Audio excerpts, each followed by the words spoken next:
आज हमारा विषय है सच्चा स्वास्थ्य। भौतिक दृष्टि से स्वास्थ्य का अर्थ शरीर की निरोगता से किया जाता है, यह सत्य है। परंतु तनिक और विचार करने से जान पड़ेगा कि केवल शारीरिक निरोगता ही स्वास्थ्य नहीं है, क्योंकि इससे वास्तविक सुख की प्राप्ति नहीं होती। आध्यात्मिक दृष्टि से देखें तो स्वयं में अर्थात निज स्वरूप में अखंड स्थिति बनी रहना ही सच्चा स्वास्थ्य है, क्योंकि ऐसे स्वास्थ्य से ही परम सुख का अनुभव सदा बना रहता है। इस प्रकार स्वास्थ्य प्राप्त करने के लिए ईश्वर की भक्ति एक अमोघ उपाय है। ये भक्ति कैसे हो सकती है बताते हुए कुंती जी कहती हैं, जन्मश्चर्य श्रुत श्री विरेधमान मदः पुमान नैवर्त्य विधातुम व तो त्वाम किंच गोचरम। हे भगवान, जो जन्म ऐश्वर्य विद्या धन आदि में ममता बनाए रहते हैं तथा इनके द्वारा देहाभिमान का पोषण करते हैं, वे तुम्हारा भजन नहीं कर सकते। इस प्रकार के मनुष्य भजन करते देखे जाए तो भी वे मनोवांछित विषयों की प्राप्ति के लिए ही तुम्हारा भजन करते हैं।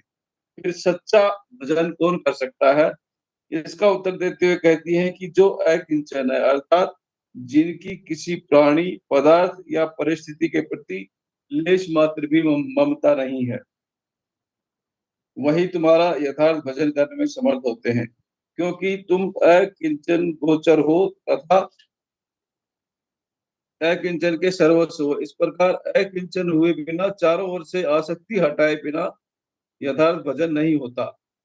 इसी बात की साक्षी देती हुई श्रुति कहती है, द्वे पदे बंधु मोक्षाय ममेति निर्ममेति चह ममेति बधते जंतु निर्ममेति विमुच्यते। बंध और मोक्ष देने वाले दो पद हैं, वे हैं ममता और दूसरा है ममता का सर्वथा अभाव अर्थात अकिंचनपना।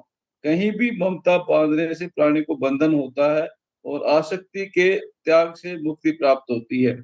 स्मृति में भी कहा गया है, ममेति दुख मूलम ही निर्ममेति च निवृत्ति सुखस्य विगमे दुखम न दुखम कह मुशके। कहते हैं ममता का संबंध बांधना ही सब दुखों का मूल है। कहीं भी ममता न बांधने से मोक्ष सुख मिलता है। दृष्टांत देते हुए समझाते हैं कि घर में पालतू शुक और चूहे दोनों रहते हैं, परंतु शुक में ममता होने से उसकी मृत्यु होने पर दुख होता है और चूहे में वैसा भाव न होने पर उसके मरने पर दुख नहीं होता।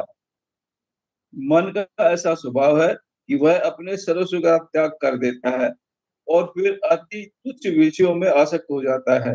हरिण में आसक्ति होने से राजा भरत के हरिण जन्म प्राप्त करने का इतिहास जगत प्रसिद्ध है।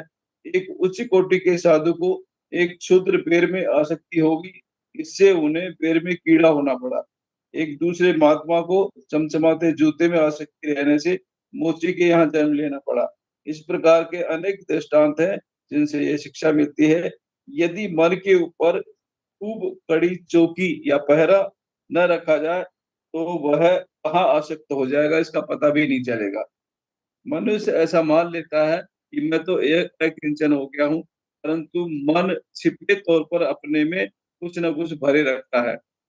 इस बात को समझाने वाला दृष्टांत दीजिए। राजा जनक अपने महल में पलंग पर सोए थे। उनको एक सपना दिख पड़ा कि मानो वे स्वयं भिखारी हैं और फटे पुराने कपड़े पहने हुए हैं, भोजन के लिए भीख मांगते फिर रहे हैं, पर 3 दिन से कुछ भी खाने को नहीं मिला है। चौथे दिन एक अन्न सत्र में पकाई हुई खिचड़ी बढ़ रही थी और उसे लेने के लिए भिखारियों की टोली चली जा रही थी। वे स्वयं भी उसके साथ हो लिए। वे मिट्टी के एक खपरे में खिचड़ी लेते हैं और सोचने लगते हैं, आहा, खाने के लिए तो मिला, अब एक जगह बैठकर खाऊंगा। इस प्रकार विचार करते जा रहे थे कि पीछे से एक गाय ने सींग मारा और वे जमीन पर गिर पड़े और वह मिट्टी का खपरा हाथ से छूट कर टूट गया तथा खिचड़ी जमीन पर बिखर गई। गिरने की चोट से सहसा नींद टूट गई। जागने पर देखते हैं कि वे स्वयं अपने महल में पलंग पर सोए हुए हैं। वे भिखारी नहीं है, भूखे भी नहीं है और न ही वह मिट्टी का कपड़ा और खिचड़ी ही कहीं दिख रही है। इस स्वप्न का प्रभाव उनके ऊपर मन पर इतना गहरा पड़ता है कि वे अपने आप से स्वयं पूछने लगते हैं कि यह सच है या वह सच है। वह अपने आप कोई समाधान नहीं होता, तब जो भी आता है उसे उससे पूछते हैं कि यह सच है या वह सच है। इस प्रश्न का कोई क्या उत्तर देता। एक दिन अष्टावक्र जी वहां आप पहुंचे। राजा ने उनसे भी यही प्रश्न पूछा। मुनि ने उत्तर दिया, या तो दोनों को सच्चा मानो या दोनों को मिथ्या मानो। राजा ने कहा, भगवान, दोनों को ही सच्चा कैसे माने और मिथ्या भी कैसे समझे। एक को सच्चा कहें तो दूसरे को मिथ्या कहना ही पड़ेगा। अष्टावक्र जी बोले, राजन देखो, इस जागृत प्रपंच में ब्रह्म ही जगत रूप में अविद्या के योग से प्रतीत होता है। इसलिए अधिष्ठान दृष्टि से जगत को सच्चा कह सकते हैं। इस प्रकार स्वप्न में भी स्वप्न दृष्टा अपने आप को स्वप्न प्रपंच के रूप में देखता है। इसलिए अधिष्ठान दृष्टि से स्वप्न प्रपंच को भी सत्य कह सकते हैं। इसी प्रकार नाम रूप से दृष्टि से जागृत और स्वप्न दोनों ही मिथ्या है। इस उत्तर से राजा के मन का समाधान हो गया और उन्होंने बड़े ही आदर सत्कार से मुनि को अपने यहाँ रखा। अब वे अष्टावक्र मुनि प्रतिदिन सायकाल वेदांत पर प्रवचन करने लगे। राजा जनक के दरबार में बहुतेरे उच्च कोटि के सर्वस्व त्यागी संत महात्मा तथा सन्यासी रहा करते थे। प्रत्येक को उनकी इच्छा के अनुसार रहने के लिए कुटी बनवा दी जाती थी तथा जो कुछ वे मांगते थे उसकी भी पूर्ति कर दी जाती थी। राज की ओर से नियमित रूप से उनकी भिक्षा का प्रबंध था। वे सभी महात्मा प्रवचन में आते और अपने अपने निर्देश स्थान पर बैठ जाते। राजा जनक भी उपस्थित होते ही थे। इसी समय राजा के आने में देर हो जाती, तब नीचे लिखे अनुसार संवाद प्रारंभ हो जाता।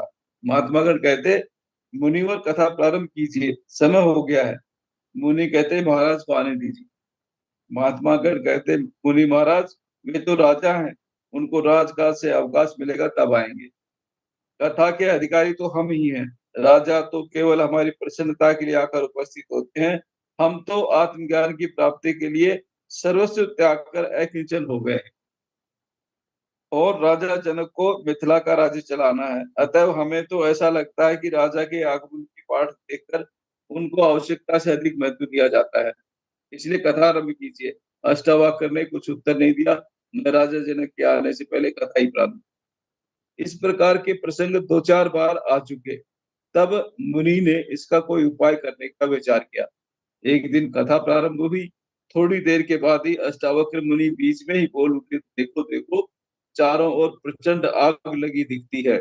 ऐसा लगता है अभी सब कुछ जल जाएगा। सब महात्माओं ने पीछे फिर कर देखा तो सामने ही आग की लपटें दिख पड़ी। सभी अपनी अपनी वस्तुएं बचाने के लिए दौड़े।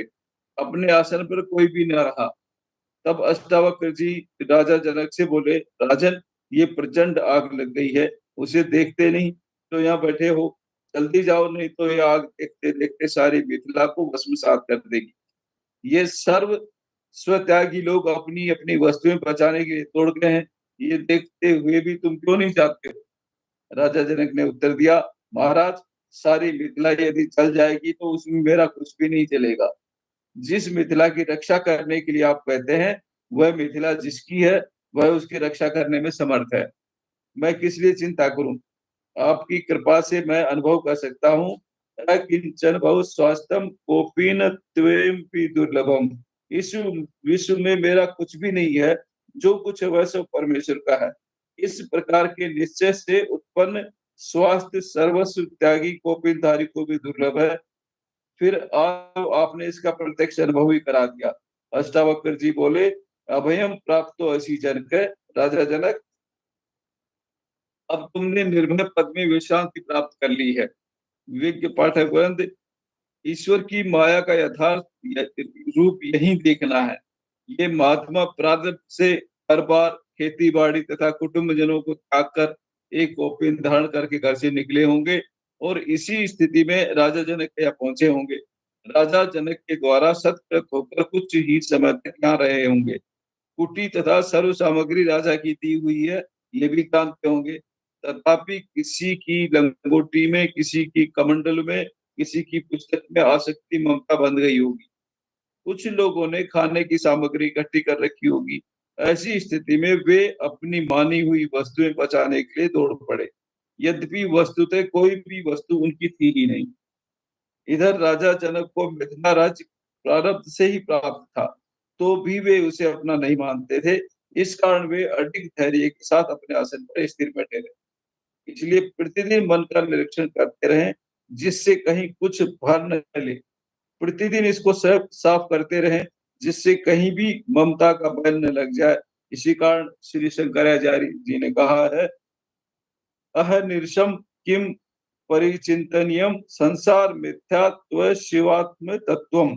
दिन रात किसका चिंतन करते रहना चाहिए? उत्तर देते हैं, संसार कोई भी विषय सुख नहीं दे सकता, इसलिए उसमें मन को आसक्त न होने दें। इस प्रकार के संसार के मिथ्या तत्व का और मैं सुख स्वरूप आत्मा हूँ, इसका विस्मरण न होने दें। इस प्रकार शिवात्म तत्व का नित्य चिंतन करते रहना चाहिए।